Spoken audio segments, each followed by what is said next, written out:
Weaver, John C. It's still the 21st of May, 2021. It is 6:03 p.m. on a Friday night. Oy vey. I use a Jewish or Yiddish terms to express a little bit of an outrage at this point. Should have been there a long time ago, and it wasn't. Several months too late, more like a day late and a dollar short. So we open up the Pandora's box and see what crawls out. Because apparently the thing has been out there for a hell of a long while, so what I'm doing is lifting up the lid and trying to see if there's anything else left in the damn thing. Anything else left to say? I mean, we already got the infestation, it's worse than mold. And this one, I've got to fight like hell with the mold, but everything else beyond that. QAnon conspiracies. Roll your eyes out and groan and must. But groan if you must. I would if I were you. We are living in times that are challenging us, that are pushing us to our limits. For decades, we have been told one way or another, and there have been in small cells people telling each other that we've got government conspiracies left and right, that they have proof, but the proof is out there, but you have to go find it. And even if you find it, it's not exactly what you were looking for. And they say it's a cover-up. No, it's out there. Believe me. Well, it still goes on and on and on. And social media gets born and everything else gets expanded and expounded and exploded to where anything and everything is out there, and that thing seems to be legitimate and real, but they try to be. And there's still arguments over whether or not we've got legitimacy or not happening. But do we have it happening? I mean, currently, we've got people hiding things left and right. According to the conspiracy nut jobs out there. Nothing's out in the open. Nothing's plain. Nothing's simple. Where's the truth? Where's the truth? We must have truth.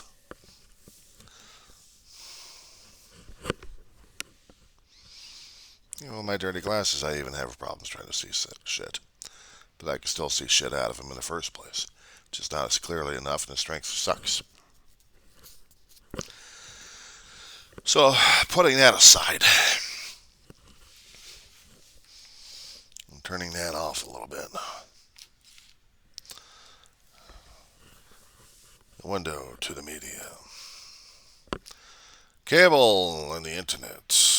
Wonderful devices to tell us what's going on out there.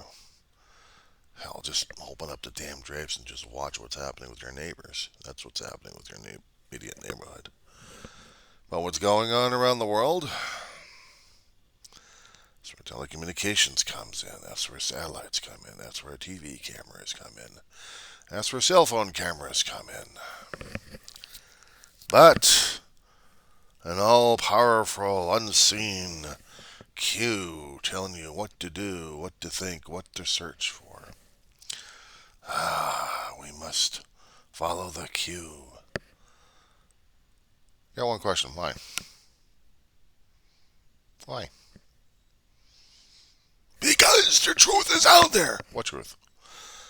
You can't tell me that. You can't even. No. The truth is out there. You cannot. You must believe. You must. I make a stressed out characterization, don't I? So imagine what all these other nut jobs are out there trying to tell people left to right what to think, what to believe, and yet they don't trust the news media at this point over here, even though they might be at a news story showing you what's going on. But no, that didn't happen. We have elections happening, but no, that didn't happen because elections didn't happen, but we still have elections, even though they're not happening. We have a candidate that won. No, I'm sorry, we don't believe the candidate won because the machines are fixed. Because I have proof. Well, who are you? I am the Q. Well, who the hell are you? I am the Q. As if that's going to tell me what or who the damn thing is. We have states going through recounts, and still they can't get off their dead ass to get the quote unquote truth because the QAnon supporters are whipping their butts left and right saying, find the truth, it's out there. We have legitimacy. No, we don't. The Q says so. So, the conspiracy nut jobs continue on. Now they're trying to replace churches somewhat. The religion of the Q, and yet we're supposed to be nationalized Christians. Okay. Nationalized Christians. I got the political pundits going to be tearing these things apart left and right, trying to say if there's any legitimacy or not. Some of the political pundits on the news media organizations are going to be supporting that, and others are going to be scratching their heads in massive confusion, not to mention talking to any theologian they can to figure out what the Sam hell is going on.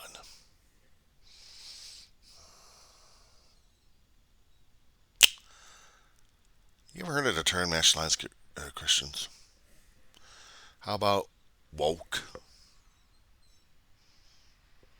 You're woke? I thought I was still awake, not woke. There's woke people out there. Okay. What are these woke people? They're awakened to what? To what is out there. And what is out there? You're not awake. What? We're going to be throwing a line from Mandalorian here. You have spoken, and that's how it should be. You probably think I'm making fun of all this damn thing, but this is what I keep running on the social media, not to mention on the damn news buttons at this point. They're going after each other left and right. It's even worse than seeing kindergartens going after each other for a few grains of sand, trying to get a sandbox built up. So, God bless it. The immaturity level of our humanity at this point over here. No wonder the aliens are having issues with us at this point. The latest empty news cycles are still trying to fill the errors. For decades, we've got UFO sightings left and right. Actually, for decades and millenniums, and God knows how long. We had UFO sightings. We may have had reportings of UFO captures. We've had books, people talking about left and right. And they're still talking about them. But where's the proof?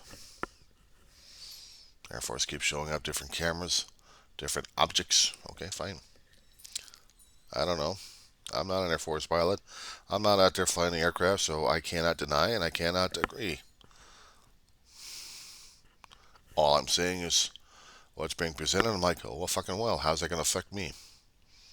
How's that going to affect me in one way or another? Done. However, if you call in a strike of all the air traffic controllers, that might affect me. I might decide I want to go onto an aircraft and fly somewhere.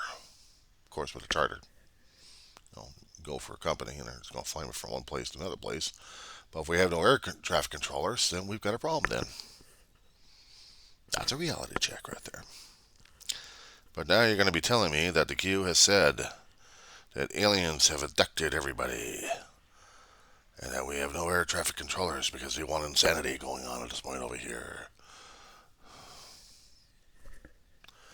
Oh boy. Oh, by the way, did you hear the latest? Now we got Black Lives Matter people and Antifa are still causing trouble left to right. They're marching through a little town. Okay, what little town? Where's the news media reports? Where's the cell phone? Where's the Twitter accounts? But it's happening right now, I'm telling you. I heard it from the Q. And what are they protesting? They're out there right now.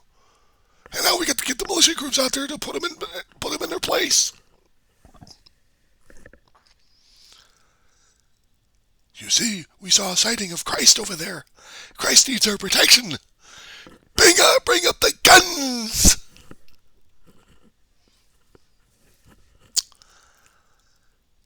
You see how this sounds crazy at this point over here, especially when doing the characterizations of a raving lunatic. I mean, that's how I keep seeing all these other conspiracy nut jobs out there. They're raving lunatics. I read them, I see them, I walk with them, and I feel sorry for them. They come out with the nationalized Christians. What the fuck is that? Nowhere in the Bible was it actually indicating concerning about nationalizing a religion. There was nowhere mentioned in the damn book. But we're supposed to be following the Bible at this point, but it's supposed to be nationalized. Somewhere, I know in the New Testament, Christ was trying to tell people, render unto Caesar that which is Caesar's, render unto God which is God.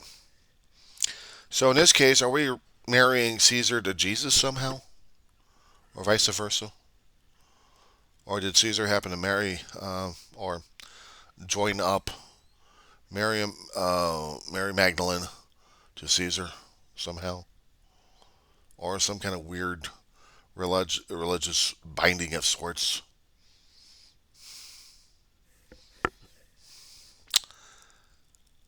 Yeah, the way I'm trying to explain this and trying to describe this, it's probably shaking your heads left to right saying, what the hell is he talking about? What do you think I keep listening to all the damn time from all these political pundits still trying to figure shit out because people still can't figure their own damn shit out in the first place? All these damn conspiracy nut jobs left and right. We actually had rioters in the U.S. Capitol. Yes, I'm bringing that back up again because this is part of that insanity there. Conspiracy nut jobs are saying that they were liberating it for Christ. They actually had videos out there regarding this. That there was a Christian flag brought into the U.S. Capitol and that the pastors and evangelists were lying. But you have to follow the QAnon because they know better.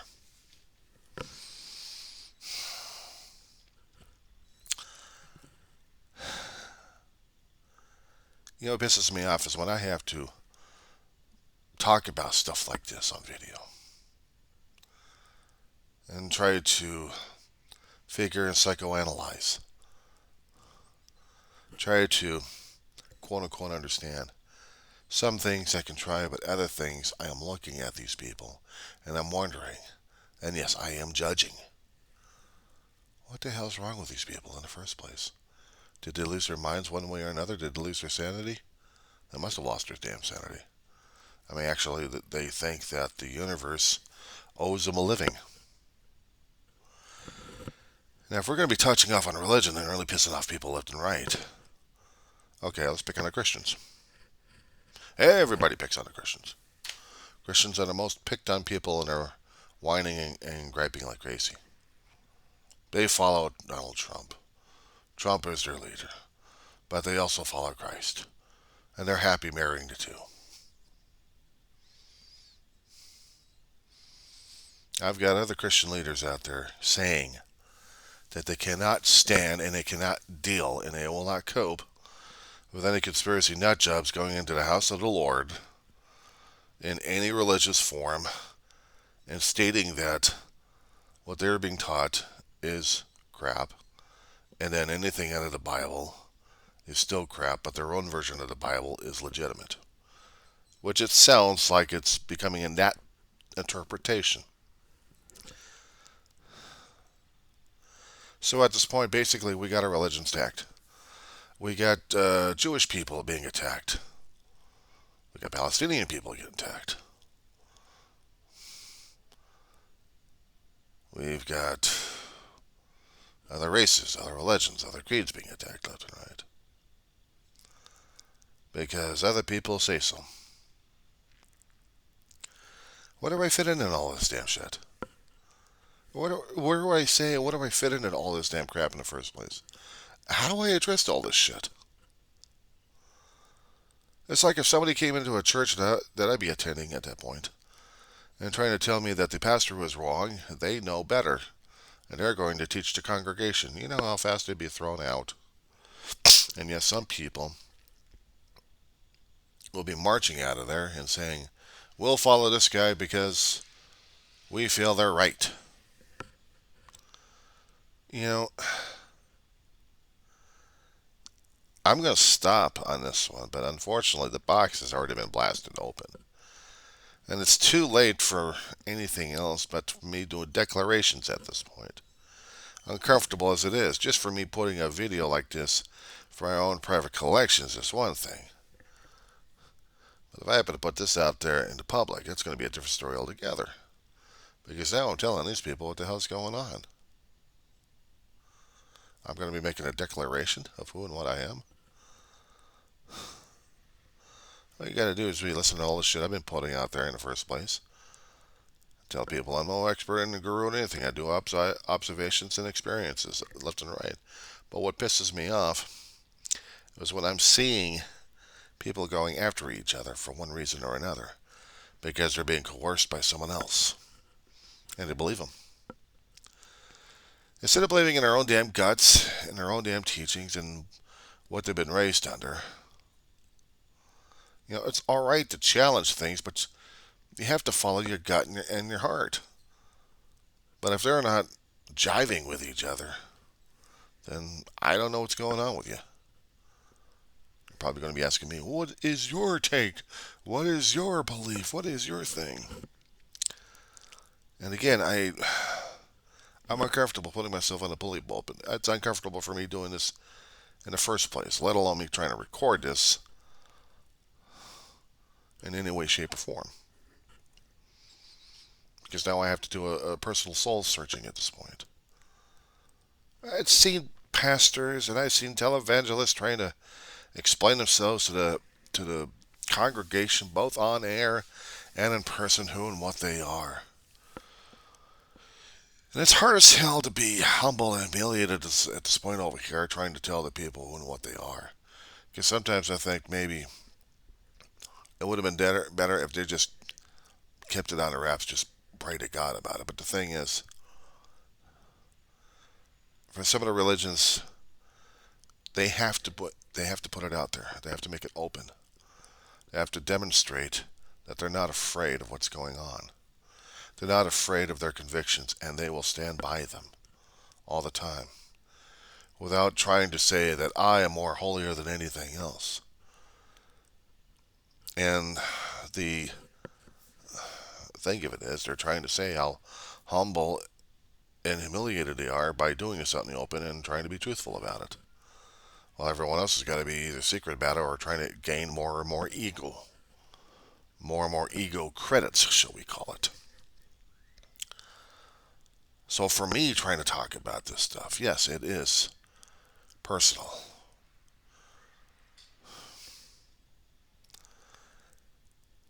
I was born, as a lot of you folks have seen my videos, I tried to explain, with a holy heart literally.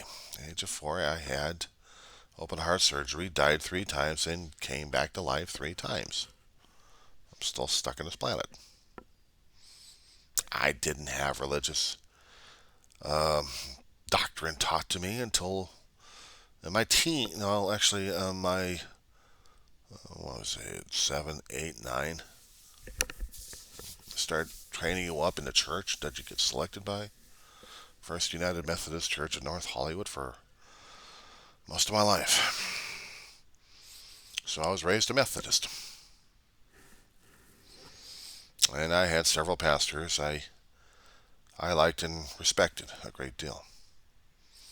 Some have moved on physically, the others have died off. God rest their souls. My family, my mother, my brother, my grandmother, my great aunts, all attended the church as well. We became part of a family, of sorts. Families change. People come and go. Building's still there. It's over 100 years old. Well over 100 years. Established physical foundation. It's gone through renovations and changes, but it's still there. But the people make up the church. They make up the Church of Christ. They make up the congregation for Christ. We do believe in God. We do believe in Christ. We do believe Christ is coming. And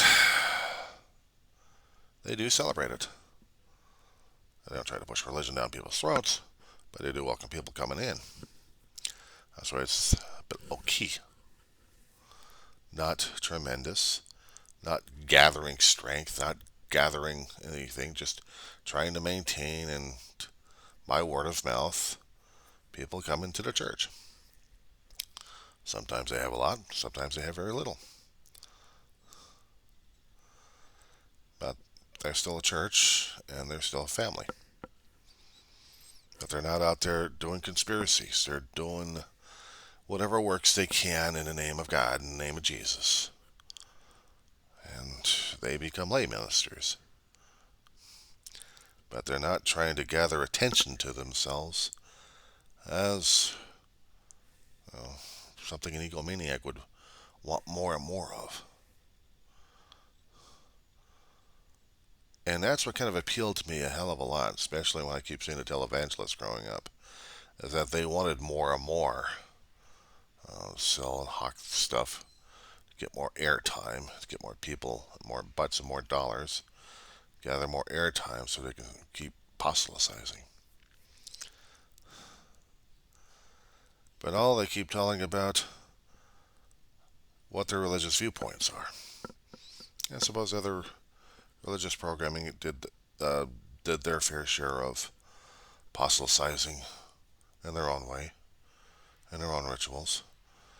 And some of them don't even do the media at all, just behind closed doors, but that's fine unless they're trying to worship.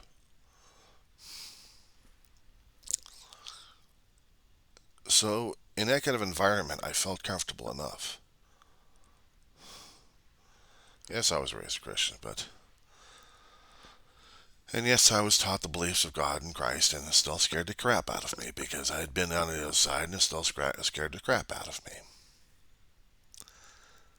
And I just couldn't get sometimes the physical connection or the psychological connection all the time because I was totally terrified of what was going on. And very few times when I was relaxed in the spirit, if you will, or reaching out,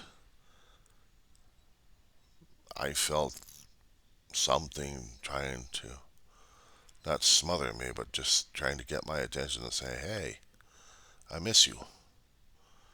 How you doing? It's like a force of positive energy going into your body and soul and mind at the same time that you're not able to comprehend or explain it in any way, shape, or form. Feeling of energy, feeling of love, feeling of peace. As I get older, I still need more and more of that, especially in my later days. But in dealing with those kind of situations, I looked down upon the other people who kept trying to make more and more of their own little empires, shall we say. And sometimes it made me afraid of just saying I'm a Christian, yeah. I could put a little pin on there saying I'm a Christian, or put a cross pin on there if I had one, just to show people, yes, I understand about the cross. But I never felt it was compelled for me to push a nationalized agenda of any sort, connection with religion. It just never seemed to be the right thing to do. Because now we're doing something what the Bible would keep trying to tell us not to do. I mean, they've only got one religious entity, one deity, one force of sorts. It can go through many, many identifications at this point over here, many labeling, but it's still the same thing. And that we have to understand what we're dealing with here. And the problem is mankind's understanding about the world beyond us is very limited, except for people coming back from the grave or back from death and trying to tell people what's going on. I couldn't tell you all that often because it was still unsettling to me. And it's still emotional to me. So talking about stuff like this to people is not exactly the easiest damn thing in the world for me to do. But I'm not there trying to convert or make people confess or be forced into religion or beliefs or anything else like that. They got to come to it themselves. The things regarding belief is you have to lower your own guards, your own defense system, your own understanding, and just try to be somewhat open. I said somewhat open because you're entirely open, then you're really open season for any free thing and anything. I usually keep it guarded. But maybe that was my problem because I was too damn guarded. I was too damn afraid. Still am. So it's not exactly easy doing a confessional on a videotape like that. Oh, digital pocket. And everything else happening these days, sometimes I'm wondering about it. Let's put that off. Let's just pundits still talking about the things going on. What matters more to me is what I'm trying to communicate to people in a long form. See, I am not doing this under 5 or 10 minutes, and it's easy enough for people to digest. Screw that noise. If I'm going to talk to you, I'm going to talk to you. So I'm going to talk to you. You can take it personally, you can take it on personally. But I'm just trying to explain what's going on. I know you're probably going to get to the point. Where's the forward, fast forward? When's it going to get to the good stuff? Well, here's your good stuff right here, okay? Have a nice day. Pissed you off enough? Good. For those who ain't pissed off enough. Now, you all know and you've all heard other stories concerning about how the afterlife or how the belief systems are. You've probably been raised up with them, probably indoctrinated, and either you felt it or you didn't feel it. But you're academically aware of it. But you haven't felt it in here. And I had a few times in my life. All of my youth. Never my adult. And sometimes I guess it's necessary for me to hold on to the basis of those memories and possibly the fleeting feelings of them because bits of scrap like that are precious. Because I need anchors into something that I have a foundation to believe in, and I'm not letting anything or anybody shake that thing. If you had a profound religious experience happening in your life, you know you want to use that for a basis as your own rock to build upon. They go biblically at this point. So I can't accept someone else who says that they are quote-unquote Q or some other kind of letter, or to say they know better than what you've been taught or what I've been taught. Because I have to go by what I feel and what I've been taught and what I know. And with that, I can expand a bit of what that world is. And hopefully, when it is my time to go, I hope to be part of it in the afterlife. But in this life, I still have to live through whatever kind of stuff happens over here and through people's attitudes and belief systems and threats and diatribes and condemnations and God knows what else they're going through these days. Mental health illness left and right.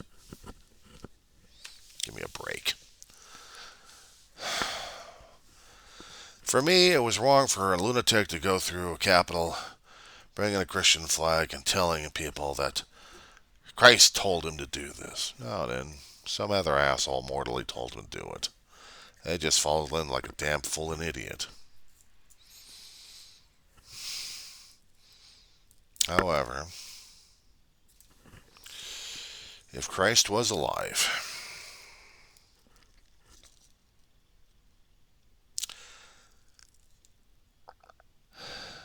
there was a story called The Master, or The Master is Coming.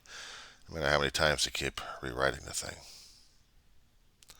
I've heard this for so many decades of my lifetime. Going over to the Easter sunrise services over at the Hollywood Bowl back in the 70s. It was the most important thing because I kept hearing Shirley Jones talking about this thing, and it always made a tear in my eye and always stuck in my head. Somewhere out there the story is in the internet, so you can get the text on it or PDF and look at it. It was concerning about Christ going through villages. He was born in the land of Palestine.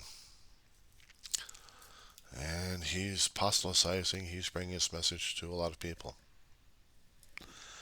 He's trying to bring some hope and peace to everybody else. And one particular village heard that Christ was coming. And this one woman who was so enthralled with Jesus looked at her shabby house and spent all day and nearly all night trying to clean the thing up, hoping and praying that Christ would come in and bless her. And I guess that's about it. But about 3 times Christ came in different forms. Someone who was injured, someone who needed rest, a young kid who got lost. And she's so frantic that she dismisses everybody else, and then by the time she sees the sunset, she's freaked out because Christ didn't visit her. How dare he do that to her? She's unworthy of Christ. She's sobbing her head off in the bed, and she looks up. Christ is trying to give her comfort at this point over here. She's freaked. The master's here. The master is trying to tell her, I know you've been praying to the Father, and I tried to come to you 3 times, but you didn't even comfort me. But Master, where were you? I didn't see you. All I saw was these 3 people. Yes, I came in those 3 people, but you didn't. So any kind of blessings that you would want from me, I can't give you because I was going to, but you pushed me away a few times. Please forgive him. She says, I forgive you, child, but the blessings that you wanted are no longer there, unfortunately. I'm sorry. I have to keep that in mind. I have to keep that story in mind. Because to me, it's the most important basis of my own life and existence at this point. Because something of that nature tells me that who and whatever I come across has to be given the dignity and respect that they need at this point over here. And if I can be of help, be of help. Not to expect the gifts from Christ or from God, but because to me it's the right damn thing to do. It's a demonstration that God's saying, here, God, look what I just did here. No, because if I help that other person, it helps me in a way because it tells me that I'm a better person than anything else. I didn't have to listen or be pushed or coerced into anything. I did it under my own violation. And if I happen to do it again and again and again without any reward, and then again, the reward I get is self-satisfaction, actually. Because maybe they'd be able to pass it off to somebody else that's going to need the help, and then so on and so on and so forth. In that situation, then maybe that's even well worth it. So even if Christ did come over to the house, and then my house is dirty enough anyway. But even if I was able to help somebody else out, and my house is already dirty in more than one way, perhaps I can still be of assistance one way or another, despite the fact I'm one screwed up human being. I don't have to push religious views down people's throats. I don't have to push religious behaviors or doctrines. Actions have to speak louder than words, and have to be better than true intentions. Because I know there is one saying out there, the road to hell is paved with good intentions.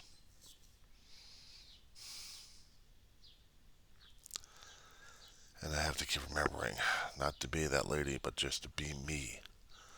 I don't have to listen to anybody else's diatribe, but I have to listen to what's going on in my heart and what I've been taught and what I know. So if I'm a full-man idiot, then I'm a full-man idiot. Unless if Christ comes over here, I'll probably say, look, we're in good company. We're both fools and idiots. I more so because I am not perfect. And I still harbor a hell of a lot of anger, a lot of aggression, and a lot of resentments towards others. That still needs to be worked on. It needs to be let go. And I can't be of assistance unless that damn thing gets out. Now, there's a lot of examples outside that I have that I can actually either show the demonstration of Christ, or else I can still be a hypocrite and still talk and not to do the things I should be doing. I said before, a fool and idiot, and I'm still given the choices left and right.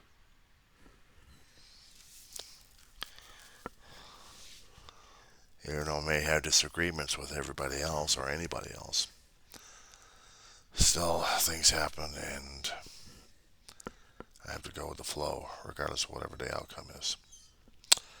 So for that, anybody who still believes in the QAnon conspiracies, let them have fun with it. They think they're spreading all the evil left and right. Well, in the end, we're all looked at. In the end, we're all, quote-unquote, judged one way or another. Either by the higher force or by our own selves and our own damn value systems. But we're held accountable, we're held transparent, we're held responsible. And I still have to understand that more and more. My actions have consequences. My words have consequences. The things I do on a video and post out there have consequences. And I have to accept them.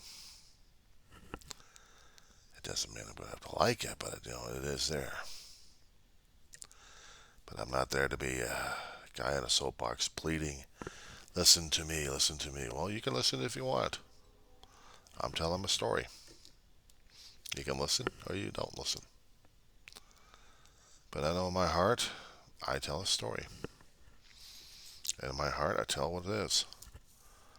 And I don't try to snow or con job anybody. It just is. With that, until next time.